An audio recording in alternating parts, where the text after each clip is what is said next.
Hi, I'm just me. Hi, and I'm Ralgash. And happy Halloween-ish almost thing. Ooh, Halloween-ish. Dun dun dun dun dun dun dun dun dun dun dun dun dun dun dun. So, this is a plug for the series that we're gonna do. On the 19th, we're gonna start 13 ghost stories of Halloween. I still don't know what I'm gonna call it. I'm not gonna know what I'm gonna call it until I'm literally typing it. But anyway, it's gonna be a different ghost story every day of our strange ghost experiences. Real ghost experiences. Yeah, things that actually have happened to us. Yeah. In the past. 13 of them. So subscribe and make sure that you watch that. But today, we're going to tell stories of our most memorable trick-or-treating experiences from when we were kids. Because story times are free. Yeah. You go first. Okay. One particular experience I had was years ago. Like my mom and I, we would dress up together and go out trick-or-treating. Right? Because my mom's not a particularly tall lady. She could pass for a younger person. Right? So the two of us would be going along house to house and with our pillowcases and filling them up. And well, at one point I felt this tug on my bag from behind and I almost tripped over my bag, right? Or my pillowcase, I mean. And I turned and there was this guy trying to get my bag off me, my bag of candy. And his kid was standing off to the side watching while he did this. And I yelled out for my mom, and she come running back, and she took her mask off, and she says, "What do you think you're doing?"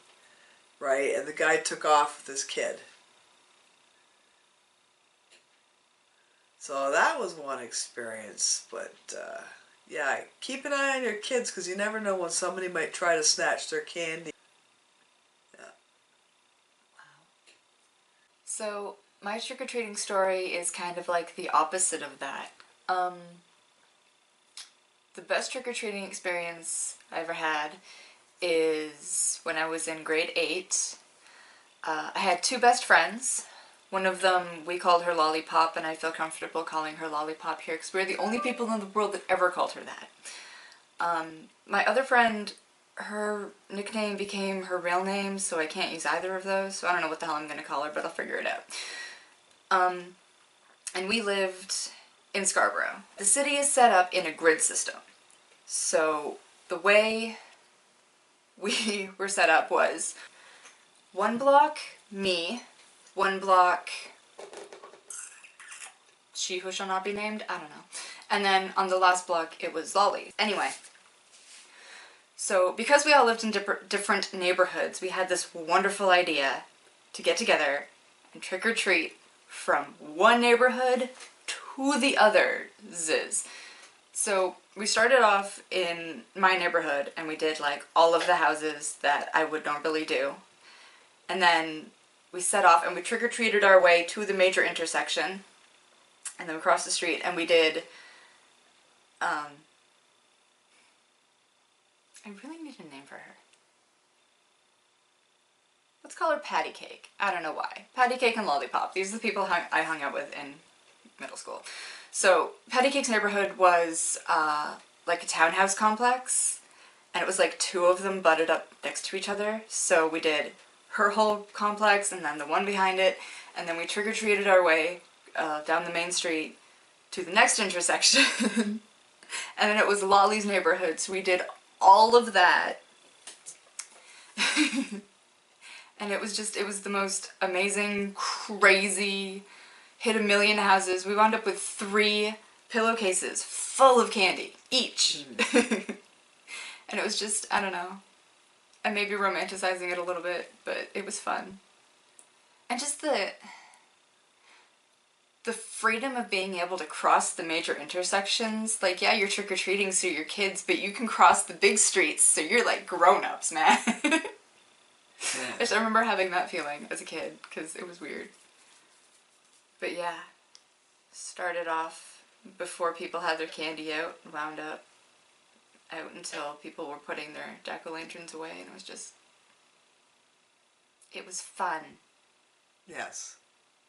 Most of the time, trick-or-treating I found was fun. I remember complaining a lot that everything hurt. My feet hurt, the stress hurts. Anyway. Exactly. All of the problems you have as a child trick-or-treating. Yeah. So, I'm sorry your trick-or-treating story was so crappy. Yeah, but the rest of my experiences were pretty good. That's just the one that stands out, like... Yeah, the most memorable. Yeah. Mine's about this epic quest for candy. Oh, I've done that with my friends too. When we got away from our parents for Halloween and went trick-or-treating off into the night, and people were dumping their bowls of candy into our bags, and yeah. We had a buddy's car we'd put our bags into, and because yeah, we had a friend that was old enough to drive. As you do. I miss trick-or-treating, like, so much. Just, like, you got to know your neighbors when you went trick-or-treating, right? Like, I knew every grown-up on that street. All of them. Because I went trick-or-treating. And or they were parents of someone at my school, right? So, I don't know. People don't talk to their neighbors anymore. Back in my day. Back in my day. Oh gee. So oh, old. Oh, you're old.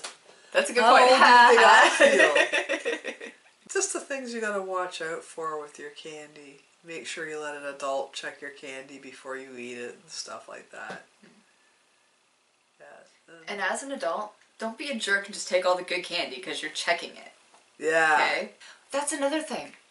When I was a kid and you knew your neighbors, sometimes they would give out like candy apples or like little bags of popcorn and stuff. Yeah. And it was totally okay. With their names written on it. Yeah, name and address. Yeah. So that our parents could call them. Yeah. Yeah. I remember that. Back in my day.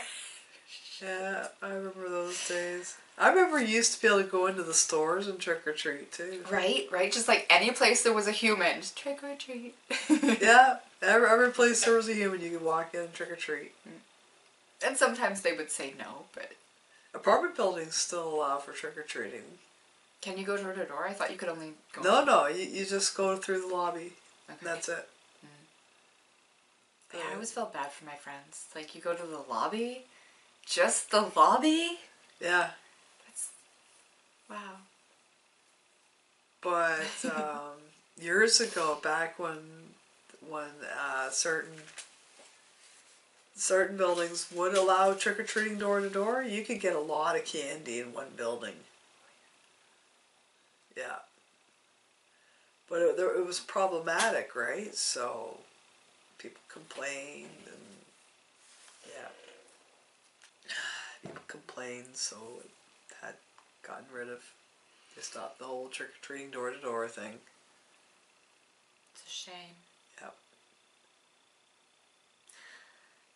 Comment below if you go trick-or-treating, if you know people that go trick-or-treating, if you're going trick-or-treating this year. How old are you? If you still go trick-or-treating, I want to know how old you are. If you no longer go trick-or-treating, we also want to know how old you are and whether or not you wish you could still go trick-or-treating. Yes, but you still can go trick-or-treating. There's no real age cutoff. Yeah, it's a self-imposed BS. First of all, it's no costume, no candy. There's no, like, height limit. There's no age limit. I distinctly remember one time back in Scarborough, this kid showed up with no costume. He was, like, wearing, like, a hoodie and jeans, and he didn't get candy. And all his friends were like, what? And Then this woman showed up in full Caravana gear, okay? She couldn't get up the driveway. She had a huge peacock tail. Grown woman. Totally grown woman. I gave her extra candy. It's like, it's got nothing to do with how old you are. It's everything about, like, the effort that you put in. At least pretend. Yeah. I would have liked to have seen that costume. Oh my god, it was...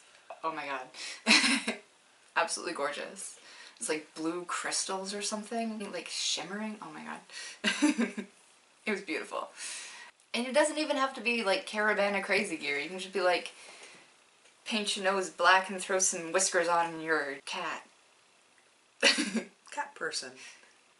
If someone really complains, you can say that you're a Scottish fold and that's why you don't have the ears. But like, just try. Just try. So, I guess that's all we can really say. But yeah, like I said, most of my experiences with trick-or-treating have been positive. The most fun I started having was when Mom started dressing up too and trick-or-treating with me.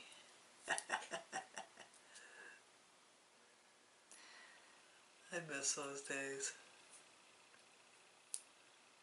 Trying so hard to think of my worst trick-or-treating. I got the time as Benicula when I had a heart attack because the guy scared me and my friend laughed so hard that she almost wet herself. But even that, in hindsight, it wasn't bad. It's just kids being kids and Halloween being Halloween. I got jump scared and I screamed and I ran like out of the haunted house thing and like 3 blocks down. Yeah. I thought that one year those kids ran screaming from the other house while they were trick-or-treating. Remember that? Yeah. I wanted to see what was going on over there. I think it was a jump scare. I think it was a scarecrow jump scare. Yeah. I love those.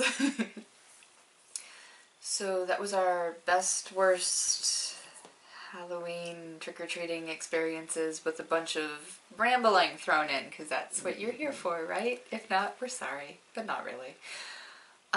Make sure to subscribe and come back on the 19th when we are starting our 13 Ghost Stories series. We get a ghost story a day until Halloween.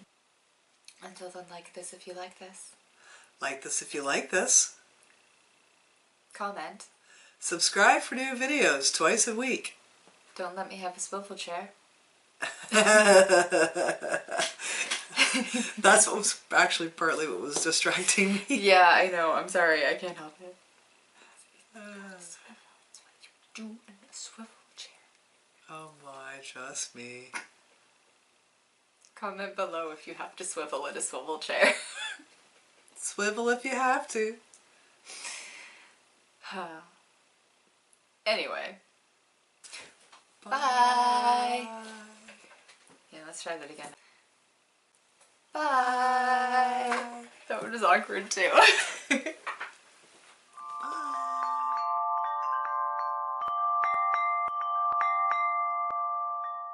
Candy.